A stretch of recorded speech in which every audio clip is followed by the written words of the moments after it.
From UFOs to psychic powers and government conspiracies, history is riddled with unexplained events. You can turn back now or learn the stuff they don't want you to know.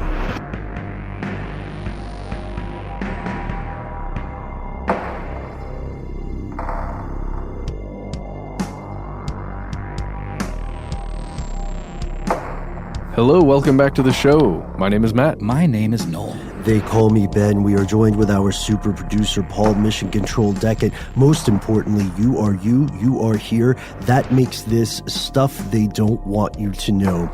Longtime listeners, you'll note that recently we have been exploring some things that are more of the modern world. Corporate cover-ups, ongoing investigations into hidden burial places, and things of that nature, many of which do point to genuine conspiracies. Not conspiracy theories, but genuine conspiracies. Today, we are delving into something a little bit different. We're delving into a realm of spirituality, a realm of, allegedly, magic, and the area wherein science, magic, and linguistics are said to converge.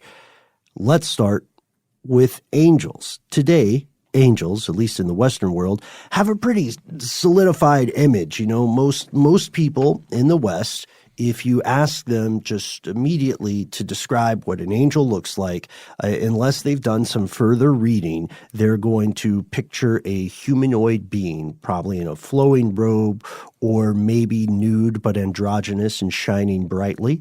There's a lot of white involved. A pair of large feathered wings, maybe multiple pairs sprouting from the back.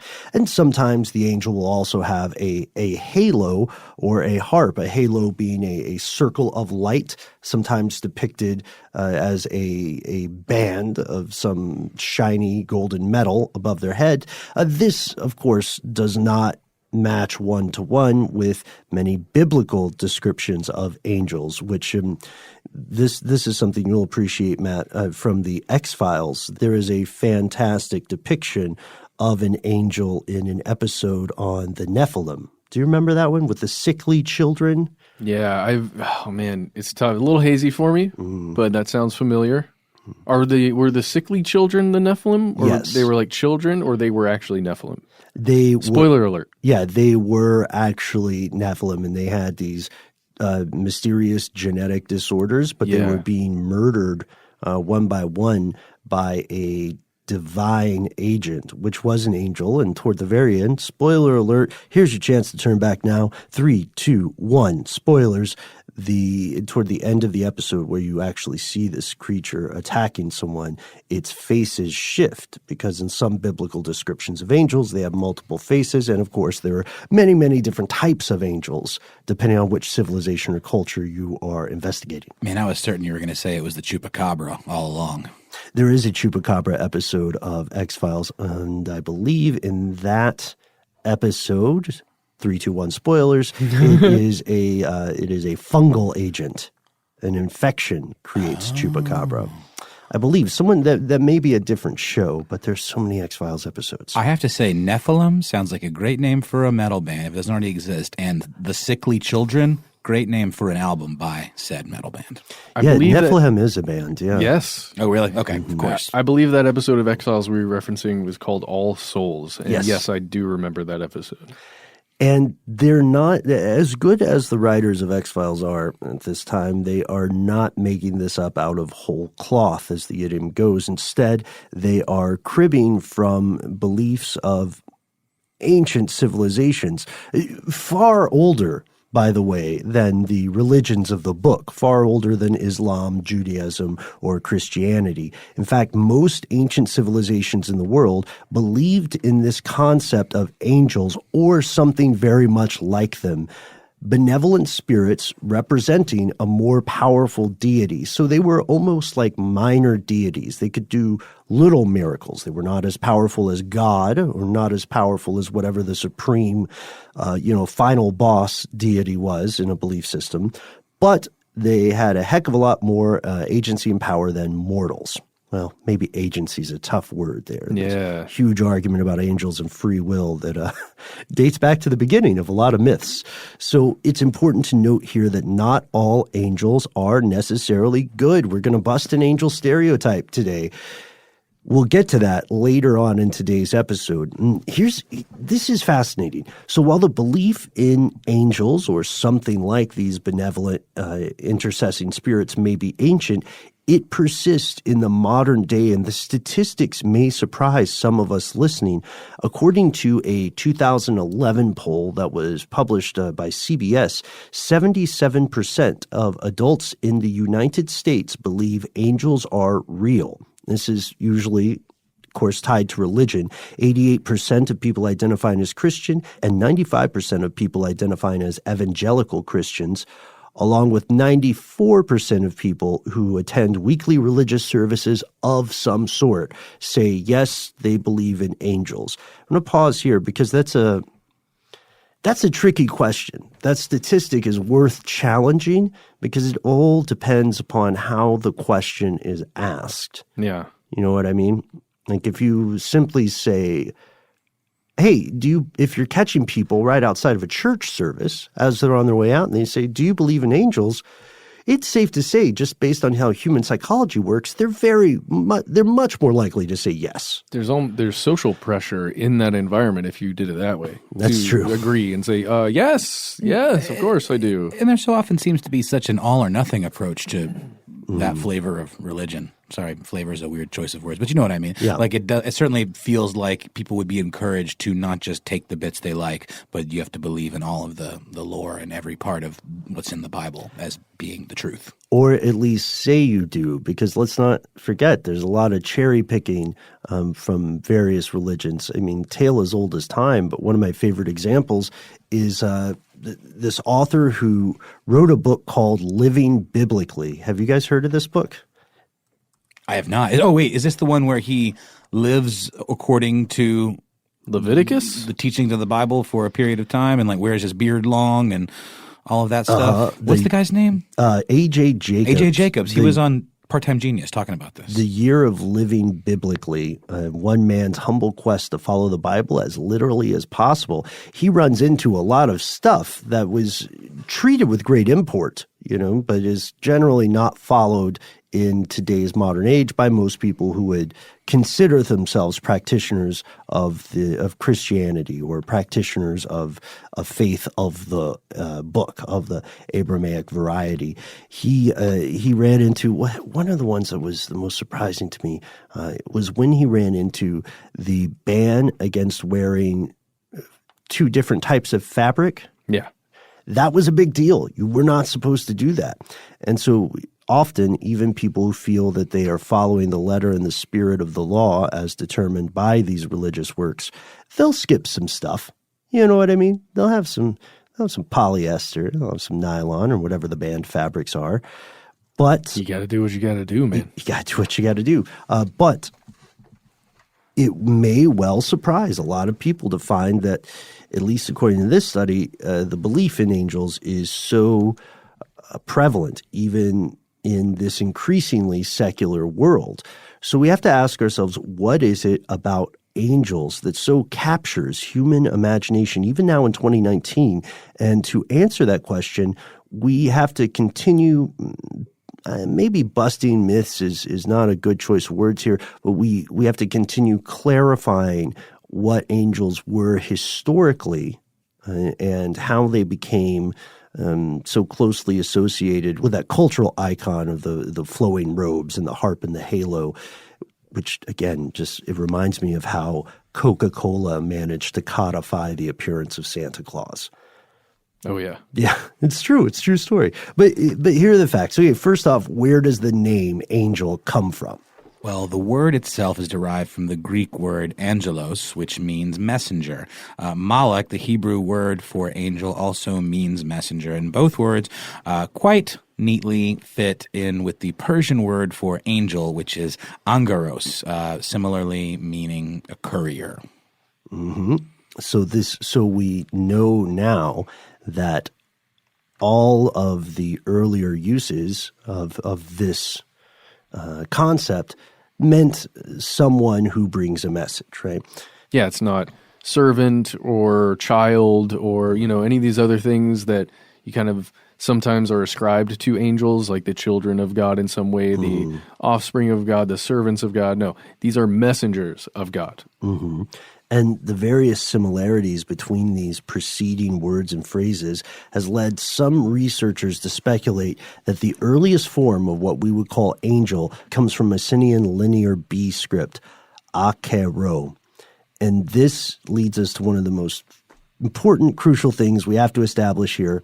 If we haven't clearly said it already, the belief in angels or beings like them is in no way restricted to the Abrahamic religions. We just tend to hear about this viewpoint, at least the four of us, Matt, Noel, Paul, and myself, because we live in the United States. We are in and of the Western world, which means that most people are going to share, even if they do not ascribe to a specific Abrahamic religion, they're going to share that cultural view of what an angel is.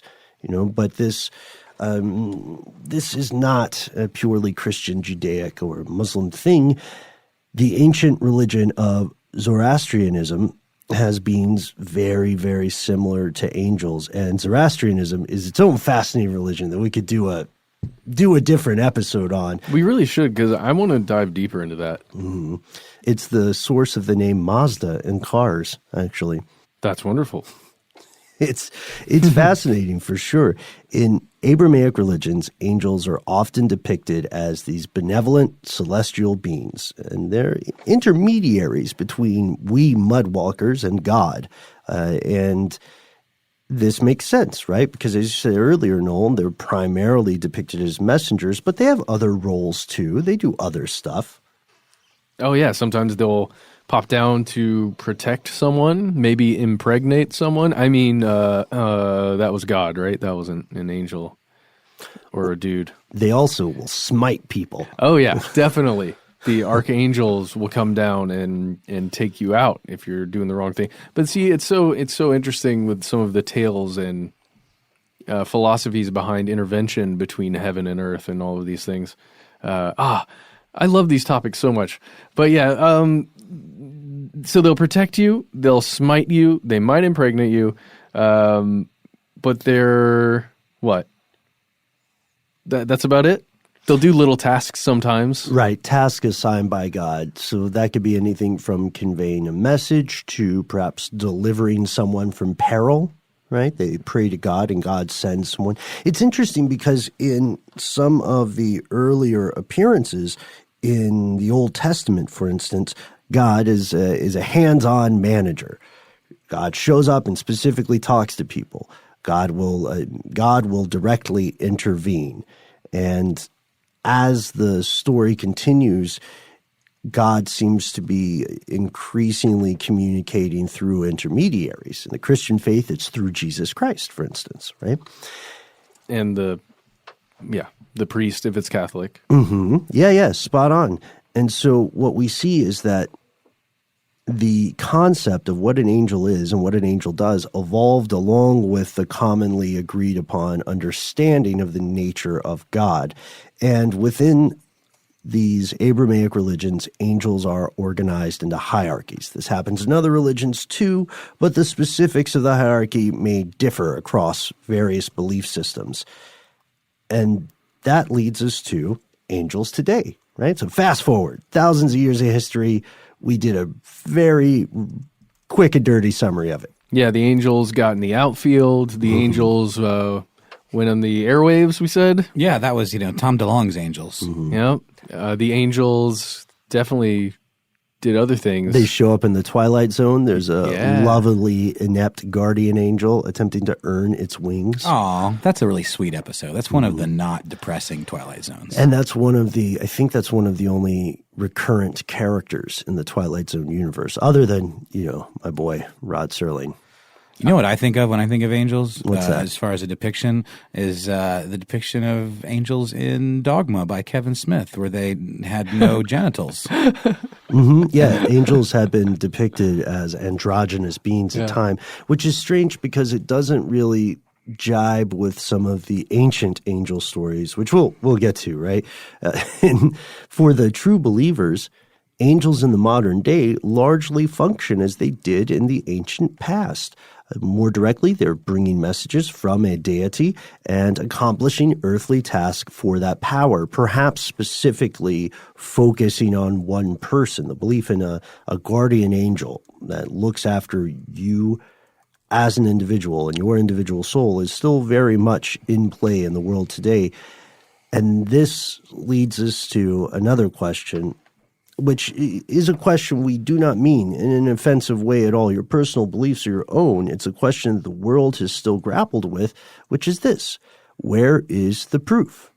We have compelling evidence that more than half of people in the United States claim to believe in some sort of thing like this, but at this point there has been no confirmed discovery of any physical leaving that would inarguably indicate the presence of something matching the various descriptions of an angel. There have been many alleged relics, right? There are not only depictions in art, but also feathers or ectoplasm that purportedly manifested during a divine sighting, interaction, and situation, for lack of a better phrase.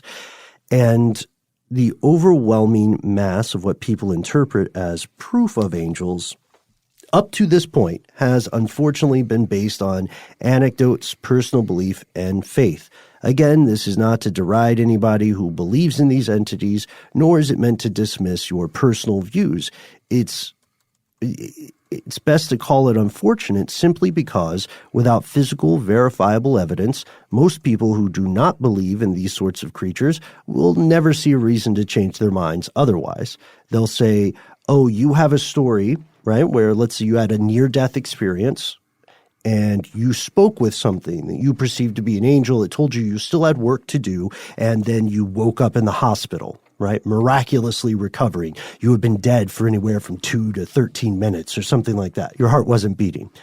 That's a very common story. As a matter of fact, I would be surprised if some of us listening today have not had a near-death experience or know someone who has. However, that story is not going to convince someone who says, you know, maybe they say, I'm an atheist, or maybe they say, I'm a spiritual person, but I don't believe in this kind of stuff. I think it's tradition. I think it's more folklore than fact. Unless there were some sort of physical evidence.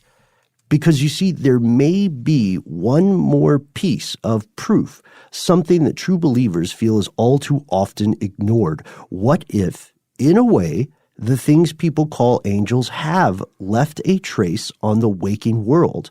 And what if it wasn't, bones hollowed out somewhere between bird bones and human bones? What if it wasn't a mass of feathers secreted away in some reliquary, right? What if it wasn't ectoplasm in a 100-year-old vial? What if it was something a little more sophisticated, like a language? Okay, I'm in. You're in? Let's learn about You're it. back? Let's learn about it after a quick break from this, because we're going to hear from our sponsor.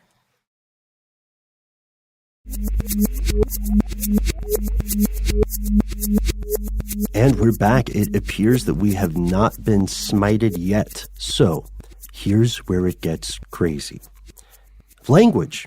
A language of angels. The concept of angelic script sounds pretty bizarre at first blush, right? But for centuries, people have treated this concept with solemnity and seriousness. It is called Enochian script, after the biblical character Enoch. And it all originates, at least on this earthly plane, with a guy named John Dee, D-E-E. He'll be familiar to some of us, and to others, it might just be a vague name. So who is this guy? And he was real. Familiar to some from our alchemy episode. Yes, that's correct. So Mr. John Dee, he is welcomed into this world way back in 1527 in London. He was an English mathematician and a natural philosopher, which at the time is, I guess, as close as you could get to being a scientist or what would become scientists. Mm-hmm. and the predecessor, really. He was also a student of the occult, as we mentioned, as you might imagine, knowing that he's involved in alchemy at some point in his life. But this dude was, I don't know how to put it, he was crazy educated. Yes. Oh, man, at a time when very few people went to school and illiteracy was rampant because, honestly, many people would live their lives from cradle to grave without really needing to know how to read. He entered St. John's College, Cambridge, in 1542. He got a bachelor's degree there and then a master's degree. He became a fellow of Trinity College, Cambridge, when it was founded in 1546. This guy's old school and influential. Then he traveled to Europe, or as they would say in British parlance, to the continent.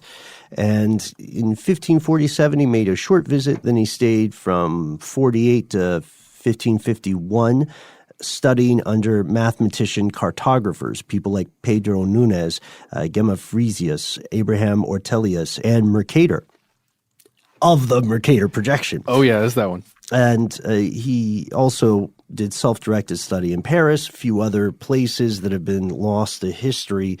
He started turning down opportunities. The University of Paris offered him a professorship in mathematics in 1551, and then University of Oxford offered him essentially the same thing in 1554, but he said, no.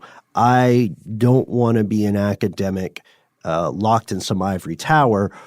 I have higher aims. I have political aims. Yeah, I want to be a part of, not royalty necessarily, but I want to be a part of the people that actually make the decisions. Well, I'm going to parlay this big noggin of mine into some power. Mm-hmm. I could see him as both a protagonist and an antagonist in some movie where he's the extremely intelligent guy on the side, like the Jafar. Yeah, sort of a Jafar type figure, or a Rasputin type figure. But but he seems to be like at least well intentioned to our knowledge. And he was a huge icon fairly early on in the pop culture of the time. The character Prospero in The Tempest is based on him. Beautiful. Or it's like quote unquote widely thought to be the case. Got you. It's true. It's based on him. One guy's opinion. That's just my opinion, but the evidence is there. So he decides that he's going to join the court. He's going to work in service of the English crown. This plan is successful. He returns to England, and he becomes a member of the court because he offers to teach mathematics to courtiers and to navigators, and eventually he becomes a consultant and astrologer to Queen Mary I. And this is at this level of political power. This is similar to being both on the cabinet of the president and the astrologer, kind of like how Ronald Reagan had an astrologer. That's true. You can look it up. That's cool. It's true. This was a dream job, right? This is what he wanted. It landed him in jail in 1555.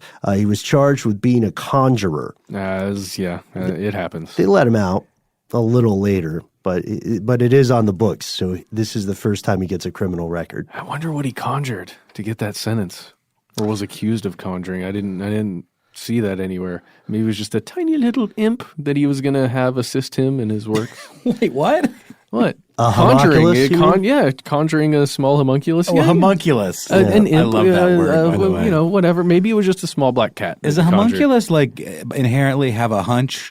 Doesn't a homunculus have a hunch? It doesn't have to. Doesn't have to have. What is it? What is a homunculus then? It is almost like a familiar, depending on the stories, but it's created life made by an alchemist, usually with some combination of a bodily fluid like blood, semen, or urine, certain types of incantations, certain types of mud and herbs. So could it be a mud person or like a rock creature of some kind, given life? It's closer to a golem. You guys, I'm not trying to mess with you. I've just always heard that term, and I've always associated it with like an Igor or like some sort of grotesque, disfigured sidekick. They are usually supposed to be. I don't know, when they're depicted, they're typically going to be depicted as deformed in some way or imperfect, because only in this environment, only God can create a truly perfect being, right? So I have a recipe to build a homunculus attributed to Paracelsus from his book De Natura Rerum in 1537. If you want to hear it, can we try it right now? Probably don't have the materials. Well, we do, but it's not safe for work. That's fair. Thank you. Let's give it up. Let's just hear it. That the sperm of a man be putrefied by itself in a sealed cucurbit for 40 days, and the highest degree of putrefaction in a horse's womb, or at least so long that it comes to life and moves itself, and stirs, which is easily observed. After this time it will look somewhat like a man, but transparent, without a body. If, after this, it be fed wisely with the arcanum of human blood, and be nourished for up to 40 weeks, and be kept in the even heat of the horse's womb, a living child grows therefrom, with all its members like another child which is born of a woman, but much smaller. I have questions. I would imagine so. Does this involve having sex with a horse? No. Wait, but it says the sperm has to putrefy in the horse's womb. That's right, but it doesn't say anything about the horse being alive. Oh. So does this involve having sex with a dead horse? I don't think it has to, but that's really, this is the Wild West of alchemy at this point, man. That's really, if that's how you want to attempt your homunculus, then just don't tell me about it. I also heard an alternative. The horse was just an option, right? You said you could also do it and age it. When I hear putrefy, I'm hearing like ferment, right? Was that how you would maybe interpret that word? Aging the sperm? You could do it in some kind of stone vessel. I feel like for this guy in De Natura Rerum, the horse's womb is the key. Tantamount. Yeah. Well, there was a YouTube series of homunculi where this one dude was attempting to make homunculus or homunculi, and I'm pretty sure it must have been fake because of the nasty puppetry that I believe he was doing was just disgusting to look at, and the processes that he was describing and all this stuff. It was back in the day, and I couldn't find it just now trying to look it up. But does anyone else recall seeing that and searching on YouTube perhaps of a guy trying to make homunculi? I've seen some stuff like it, and I was inclined to believe it was a bit or performance art. Okay. But I don't know, man. Sometimes it can be tough to tell when people are being sincere on the internet and when they're having a go, when they're having a laugh. It was, I found it. It was a Russian YouTuber. I can't find the original one. Mm-hmm. It's a bunch of re-uploads. It's a Russian gentleman. Well, sir, if you are listening, we hope you're doing well, and we look forward to hearing how your experiments have worked out. And just a little plug, our buddies Joe and Robert over at Stuff to Blow Your Mind have a whole episode on how to make a homunculus. Oh, no. And other horrors. Oh, no. Oh, horrors. I feel like that's a little bit... editorializing. Yeah. But... So anyway, how about this John Dee guy? Yes. So he also had this interest in the occult. Clearly, he's an astrologer. This is the time when natural philosophy represents both a mixture of what we would recognize as science today and what we would recognize as magic or the belief in such. He published something called the Monas Hieroglyphica, the hieroglyphic monad, in 1564, and he made it through a succession of power. When Elizabeth I ascended to the throne in 1558, he became one of her scientific and medical advisors, and then he was bawling so hard that sometime during the mid-1560s, he built his own laboratory in Mortlake, which was an area near London. He amassed the largest private library in the country. He had over 4,000 books and manuscripts. This is in the 1560s. You know how long it took to make a book in the 1500s? Yeah. And just to get that many books from all across the world, probably. Mm-hmm. And he continually go, let's look at his scientific pursuits. So he worked extensively with cartographers, navigators, people that he considered intellectual peers, or even people that he thought were just asking interesting questions. Because he was a one-man library, he would loan out these books. He would have people over to read his books and his works. He published widely across various disciplines, stuff like the banger hit General and Rare Memorials Pertaining to the Perfect Art of Navigation in 1577. And then he published stuff like An Aphoristic Introduction, his views on natural philosophy and astrology in 1558. And this is pretty cool. He actually edited the first version of Euclid's Elements into English, which was extremely helpful. Thank you for doing that to all people that came after you, John Dee. That was in 1570. And he also had this, I mean, we kind of talked about it already, but he was so into the occult. And I think it's because it's that thing that we discuss on this show all the time, that line, right, between magic and science. And he's already kind of riding that line a little bit throughout his spiritual pursuits as well as his scientific pursuits. And he just thought the occult was the coolest thing. And it grew and grew and grew, his interest in this. And that thing that we talked about, the hieroglyphic monad that we just mentioned up top, because in that he proposed this single mathematical symbol, a magical symbol, that was the key to unlocking basically everything. It was like the one solution to the unity of all things in nature. Yeah, as above, so below. Yeah, it's true, and it's strange because his interest in the occult seems to grow in step with his frustration at scientific pursuit. He felt that there was a veil between him and the true nature of reality. And it's so interesting to me how in these days that whole pursuit of scientific knowledge was very much intertwined in general, much more so than today when the world seems so separate, man of science, man of God, and all that. And a lot of the things that we look at as being mystical sort of, or a little bit more occult, kind of got broken off, the whole idea of the monad and all that, into philosophy. So it's almost like birthed a whole nother pursuit, kind of, if you think. I don't know, it's interesting. Yeah, the same way that alchemy led to chemistry, right? This is, so far, let's call him the daytime John Dee, right? All right. He's brilliant. He's got an eccentric interest in the occult. But how far did it go? What does he have to do with angels? Let's get to them after a word from our sponsor.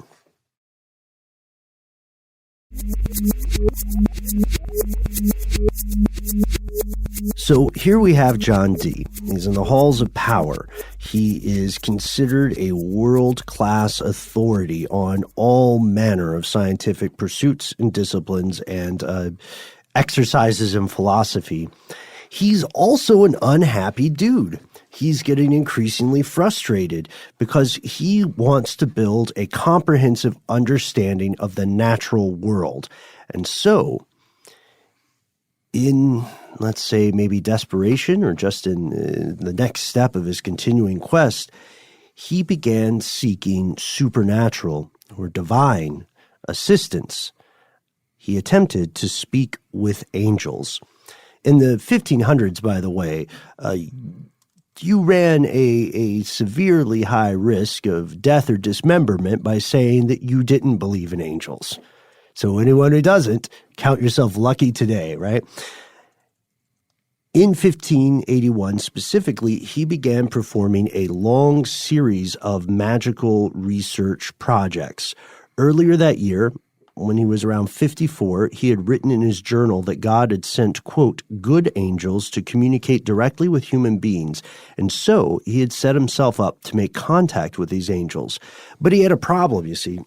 He was not a medium. He had attempted to scry and found that he had no ability to see the other side or interact with it. Scrying is the act of a meditative or divinatory act wherein you might stare into a crystal ball, for instance, or in some cultures an obsidian mirror or a container of water. Yeah.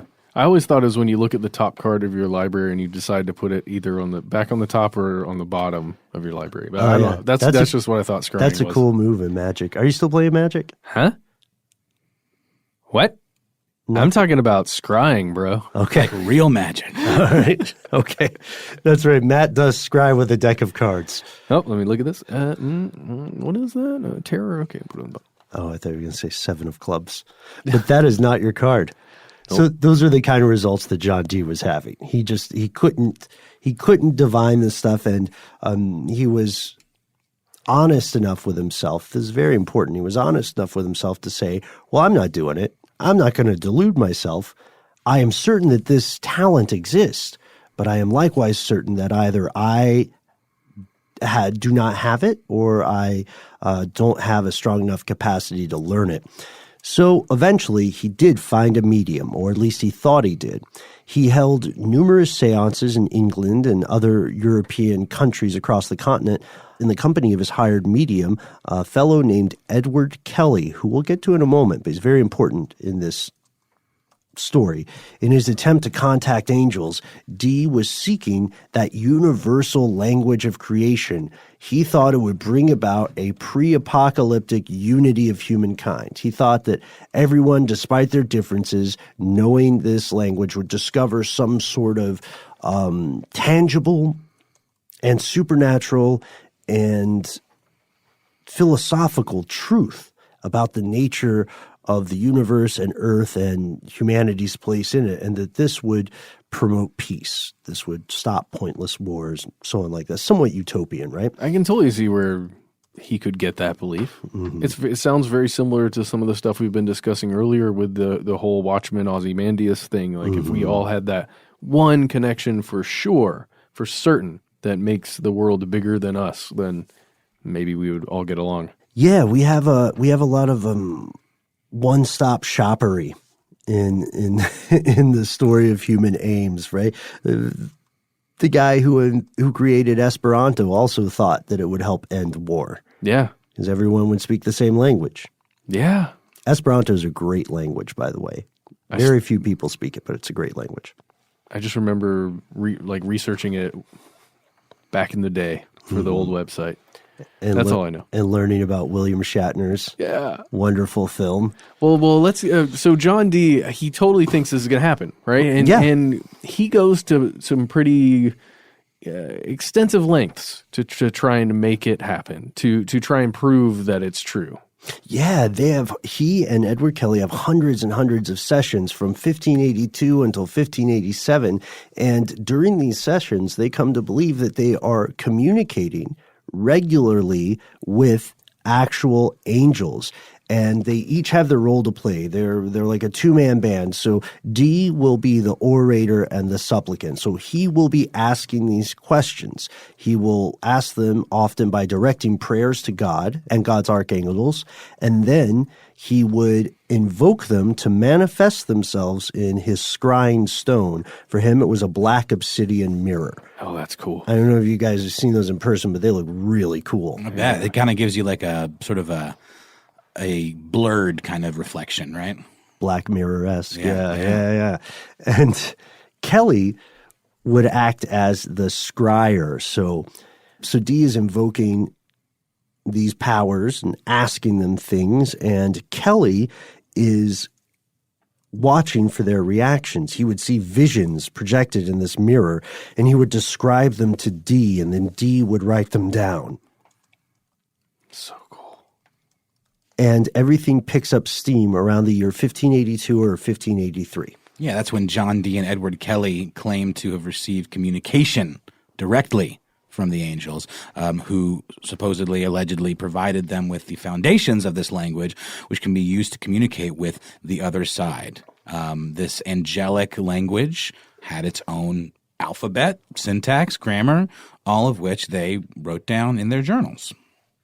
And they dubbed this new language Enochian, which of course sprang from Dee's idea that the biblical patriarch Enoch, sort of a Methuselah-esque figure in the Bible, was the last human to know this language. Mm-hmm.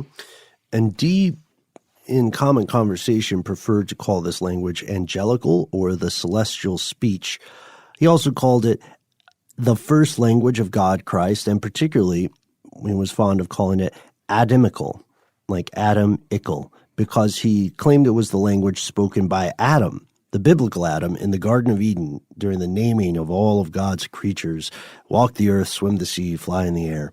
That's an interesting concept, that Adam somehow spoke the same language as all of the angels. Yeah. Well, what was he going to speak? Esperanto? Well, it makes so much sense, though. Mm-hmm. If you're coming from heaven where all the angels already exist and you're going to bestow life upon this creature in this new world, in this new place, you teach them the language you know. Wow. And it's interesting because for Dee at this time, this is not a crazy assumption. This is barely an assumption. He had not conceived of a world in which people could exist without language. You know what I mean?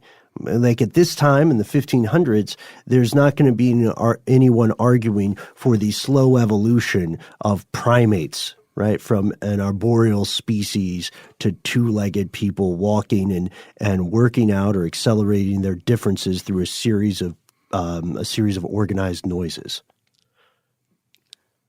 What? What you talking about? So, I mean, that's what I'm saying is people were created according to the story that he had heard, and that people would literally be killed for disagreeing with, right, at this time. So, of course, there had to be some sort of speech. How else would one communicate? Yeah. Well, it could be in the form of dance, like in the Netflix show, The OA. Oh, yeah. You guys remember that? I do. That was the angel language. Only I think there was an alphabet. There was some written versions of it in that show, but it was largely communicated through these amazing dance moves. I watched that so long ago, although it wasn't that long ago. You remember the dancing, It feels though. like, yes, It absolutely. was 2016. It feels like a lifetime ago. I feel like we're due for another season of that. I'm pretty sure it got greenlit. Yeah, they just had the one season so far. I think it did get renewed, but I don't know when it's going to come out. It would be nice because maybe they could answer even one of the questions they posed in season one. But at least Punisher 2 is out right now. Oh, Punisher it's so 2, good. yeah, I really Apparently enjoyed not that. doing very well, though. I don't care. It's so good. You like I it? enjoy it. Okay. I feel like I get it, you know? He gets me. So Punisher aside, these beings with whom Dee and Kelly were in communication told them that being able to speak this language, being able to speak this ancient pre-human Enochian tongue would unlock the doors to unlimited knowledge, wisdom, and power. So let's get away from those claims. Let's look at what it actually is. You can go online as you are listening to this episode, and you can scroll through different analyses and interpretations of versions of this alphabet. It is composed of a 21-letter alphabet. It was written from right to left, unlike English. There are two different versions. The first is in a manuscript that Dee created called The First Five Books of the Mysteries. The second, which is the more widely accepted version today, comes from a book called Liber Logeth, which is allegedly based on Kelly's original drawings. It's got 49 great letter tables or squares that are made up of 49 by 49 letters, and it's said to be the first corpus of text in this purportedly angelic language. But the thing is, Dee and Kelly said the angels never translated the text in that book. Dang. Mm-hmm. However, a year later, there were some texts that emerged that did come with English translations, and therefore we see this as providing the basis for Enochian vocabulary. The texts have poetic verses. There are 48 of them. Dee, in his manuscripts, calls them the angelic keys. And each key is assigned a specific function within this magical system.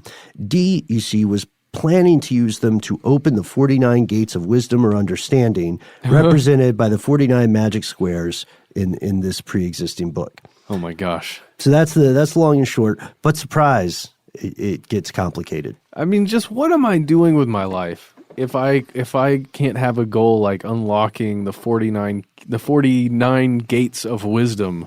You just don't have magic squares. That's just so cool. Well, Isn't it? If I go, every day I'm toiling in the basement Matt, somewhere it's really trying to unlock. It's really important not to compare yourselves to others. That's what social media is causing us to do.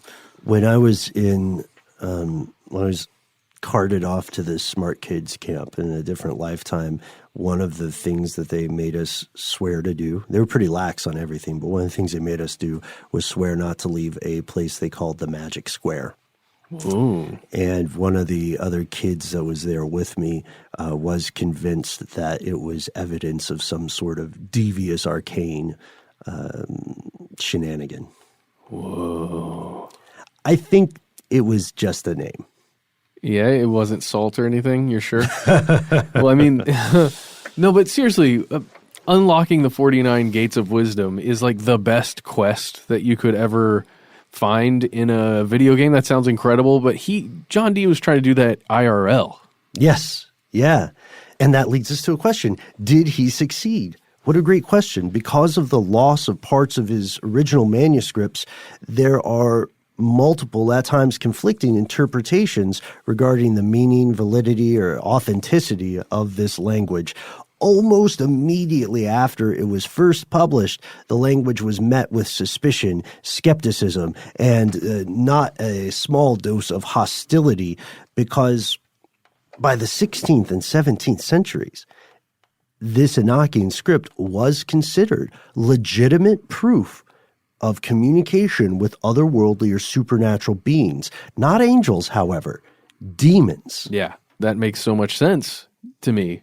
Just the idea that a human could never reach the heights of the heavens to communicate with God, but if you are attempting communication like that, a treacherous demon from down below is going to intercede and then give you lies, essentially, on purpose.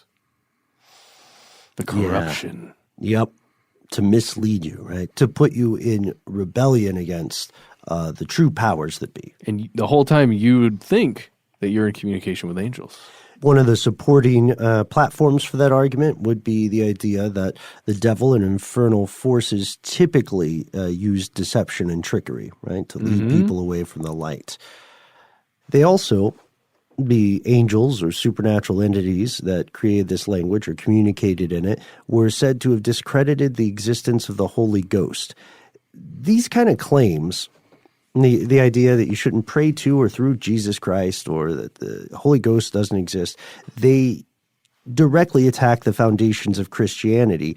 And this caused people to conclude that the quote-unquote good angels that Dee and Kelly contacted were actually demons. Demons, in this sense, could be a reference to fallen angels, the formerly divine creatures that rebelled against God, prompting a war in heaven, and then were cast down into the pit or escaped to the earth. Or, it could be a reference to the Watchers. Yeah. That also occur in the book of Enoch, right? The angels that were supposed to keep an eye on mankind. You know what I mean? Be babysitters, more or less, but then lost their way, slept with the daughters of men, and created Nephilim. Weren't those the big rock monsters from the Darren Aronofsky Noah movie? Yes, they were. Yeah, I thought so. Coolest part about that movie, by the way. But very out of left field. It kind of threw me for a loop. Hold on. Yeah, but again, we were talking about skepticism at the time and everything, and I can hear some of you out there, I can hear the skepticism in my headphones from you listening to it in the future. Me. I can just hear it. I'm listening to it. I can hear it because it's happening within me. Yep, there it is again. Yeah, it's just kind of a general susurrus. Yep. But hang on, is that Enochian? I'm not sure what it was, but it's. I guess it's just you kind of have to put yourself in the mindset, and that's what we've been trying to do in building up to this. Where we are, giving you the history and the kind of the background of this stuff.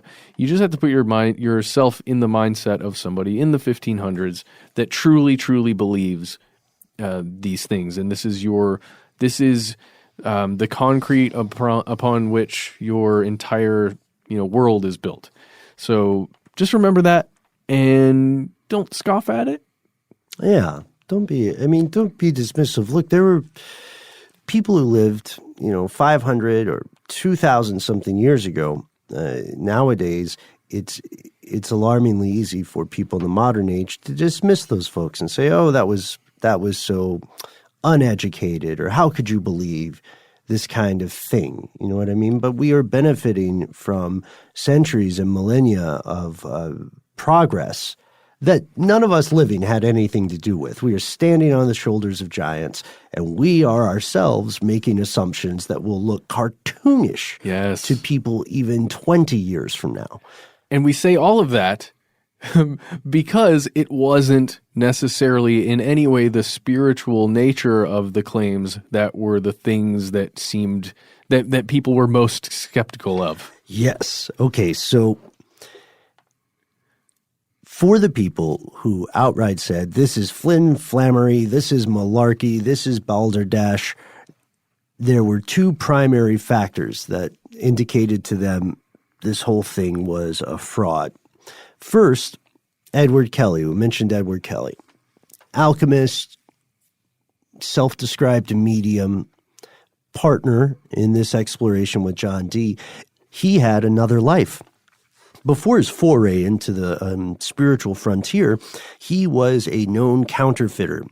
He had been arrested for forgery. He had been pilloried. He had been to the dogs and back. So that makes him, a person of questionable character. Yeah.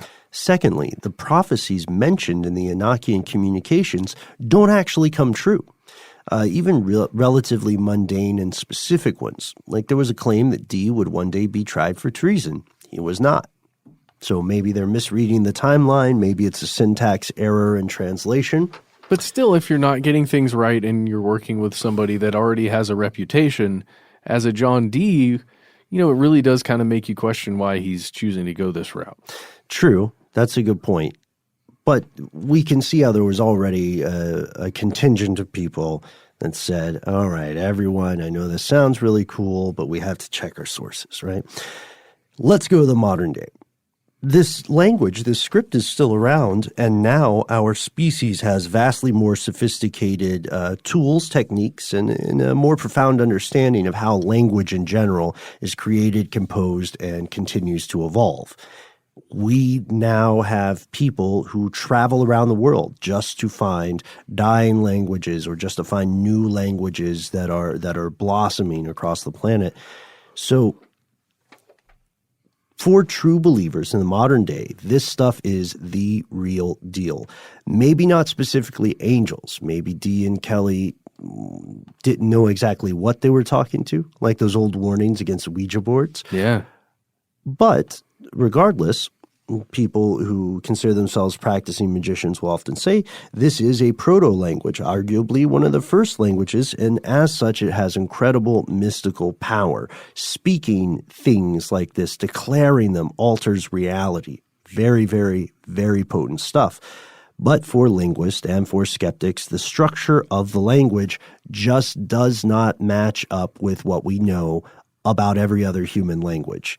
One of the primary critics of this is a guy from Australia. His name is Donald Laycock, and he argues that the phonetic features of this language, Enochian or Adamical script, indicate that it was a form of glossolalia, which is speaking in tongues, which we've still somehow not done an episode about. Which is fun because when you say glossolalia, it sounds like speaking in tongues. Mm-hmm. I can just picture it be like la la la la la la la la la la la la la glossolalia. It sounds like a Sia Rose song to me. Yeah, and that's totally what they do, right? Isn't that like making up a language like on the fly is kind of... I believe at least one album had featured that heavily. I thought that was their whole thing, was they have a language that vaguely sounds Icelandic, but it's actually kind of their own thing. It's like a Haagen-Dazs. Oh, good Lord. That would blow my mind. I thought it was just that one concept album that they did that. Maybe you might be right. I'm not like a super fan. I like their music, but I always heard that was a thing. Maybe I was hearing that specifically about one record. Let us know, folks, what language is Sigur Rós speaking? Save us the Google search. So he doesn't end there. Donald also argues that the syntax of Enochian is almost identical with that of English, rather than Semitic languages like Arabic or Hebrew, which Dee claimed were direct degraded descendants of Enochian. And now most linguists are clearly going to agree that this is not the secret language of angels. But is it an actual language? If it was a fraudulent enterprise, was Dee complicit in the deception? Was he in on the joke? Was he an accomplice or a victim? Yeah, and how much money did he make? Really, in the end, how much money do these guys make talking about their angelic language? I'm interested. I'm going to look it up, but I haven't seen any of the actual numbers there. And again, how much was like hidden if money was made? For my money, I would say that, just this is my opinion, Dee would probably believed it, just from what I know about him and what I've learned about him and how intelligent he was, unless he was just trying to find, a quick fix for money, but it doesn't seem like he would need that. It seems like he truly believed it, and maybe he got duped by Kelly. That's what it feels like to me. Yeah, I think that this is a viewpoint a lot of people would agree with, Matt, because in his work on the subject, Donald Laycock is clearly impressed by the consistency of the system of the language, or the script at least, and he notes that it exhibits a deeper understanding of the Kabbalah specifically than he would assume someone like Edward Kelly possessed. But he still believes this is a fraud. He does not believe this is an otherworldly dictation or an exercise in automatic writing. He thinks that Kelly most likely engineered this in pursuit of a quick quid, and that Dee was a sincere partner who was unaware of the deception. In his mind, Kelly was surreptitiously looking through the works of John Dee or his papers and cribbing that so that he could build something that looked convincing to someone who would have Dee's knowledge. And you can do that without understanding what you're mimicking, right? That's a terrifying concept. I mean, it happens. I know. And Donald also believes there's evidence that Kelly was working off of small notes in his sessions. It's interesting. In Kelly's book on the subject, you can see specific times wherein the communications with the angels became garbled, and eventually Donald Laycock just concludes that Kelly literally got his notes in the wrong order, and that's why things didn't seem to make sense. Dude. Yeah. Moreover, he notes how the language, this is interesting, how it seems to evolve over a short period of time from when they begin collecting the notes to when they're really hitting their stride. And in one passage, he specifically asked a great question. It's this. We have a quotation. Can Kelly have got better at producing what was required of him as time went on? He must have learned a great deal from living in close contact with Dee, and Dee's credulity would blind him to slight internal contradictions. Interesting.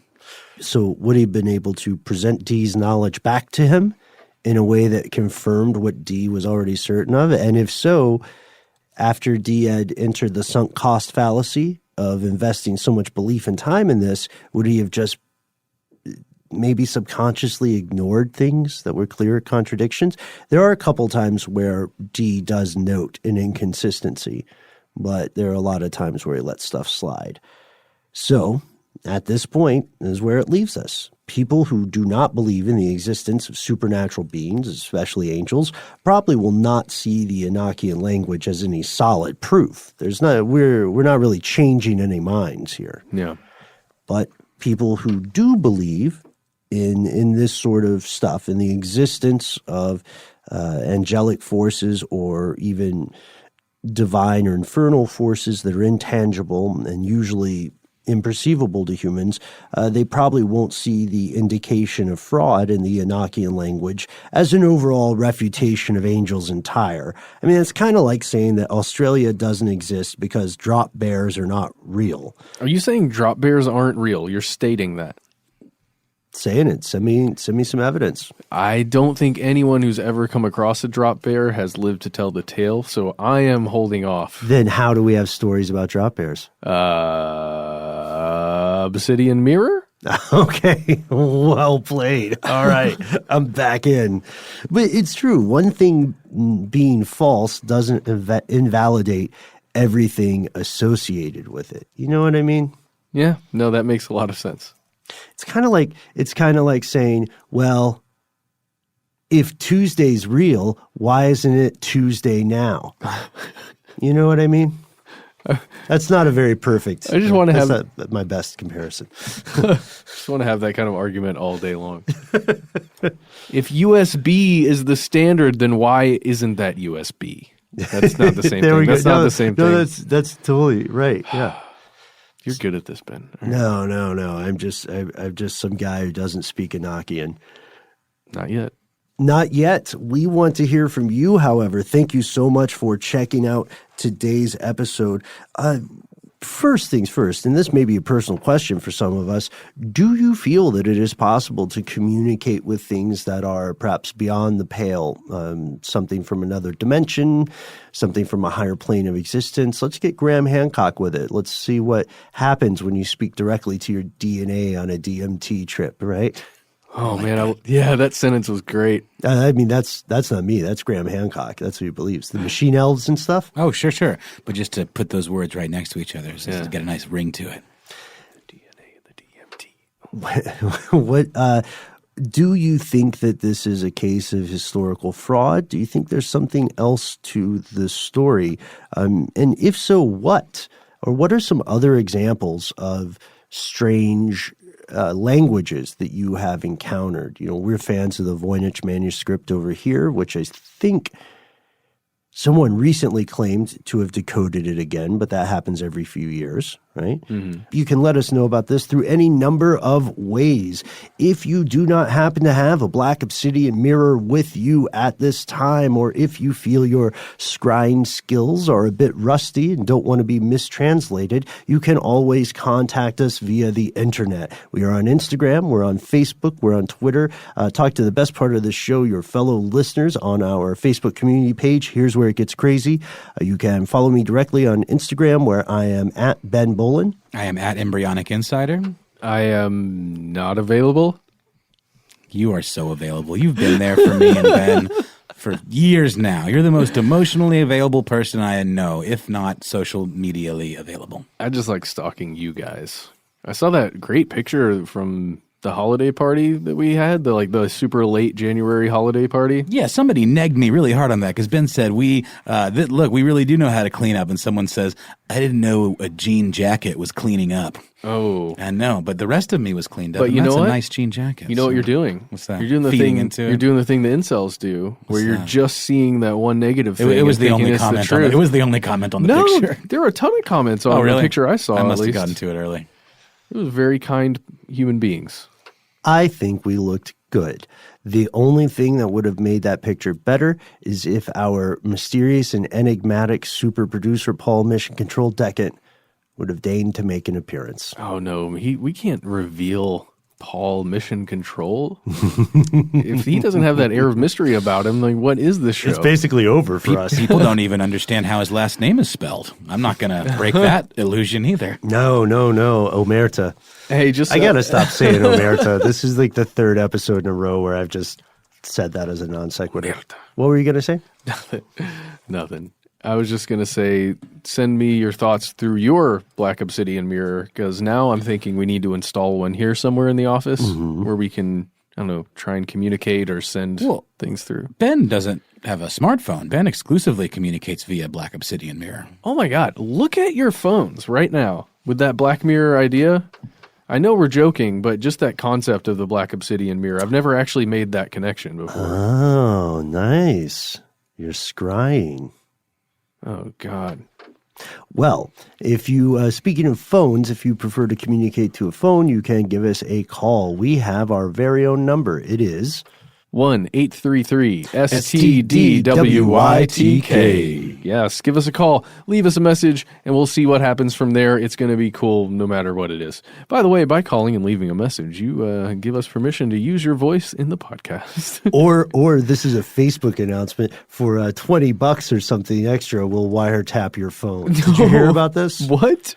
Okay, I don't want to keep us going too long, but neither does Paul. I can see I him over there. I know, but this is important. This is important for anybody who is a teen or has a teenager who is using Facebook. I think they cut it short because lawmakers became furious with this. but Facebook was offering teenagers a nominal fee for complete access to everything they do on their phone. Whoa. It was a Facebook research product. They would have teenagers install a VPN that let the company see everything they did there. And this story just broke as we were going into the booth. Oh my God. So I'm going to look at that now. Some of those kids are as young as 13.